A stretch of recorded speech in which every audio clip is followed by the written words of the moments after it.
Skills, Folding Clothes Dolphin Class. At Kingdom Baby Shark, our Baby Shark Tank and Dolphin class not only learn academics, but also develop independence through daily life skills. Today, the children practice folding clothes, a simple activity that helps build neatness and good habits from an early age. Let's see our Dolphin kids in action. Navy, gently lay the shirt flat, carefully folding each part with great focus. Rocky, a bit unsure at first, but after guidance, successfully folded a neat shirt.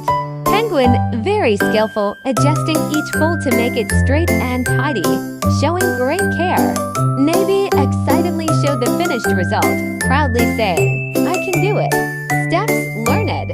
Lay the shirt flat. Fold the sleeves inward. Fold the shirt in half. Put it neatly into the basket. Through this activity, children build neatness and organization. Develop fine motor skills. Increase independence. Learn to help parents at home. Parents, do you want your child to be independent and tidy like our Dolphin kids? Comment below and let Baby Shark know. Only at Kingdom Baby Shark Preschool. Our children are called Baby Shark Tank. Let the baby come, 'cause the Kingdom of Baby Shark Preschool belongs to them.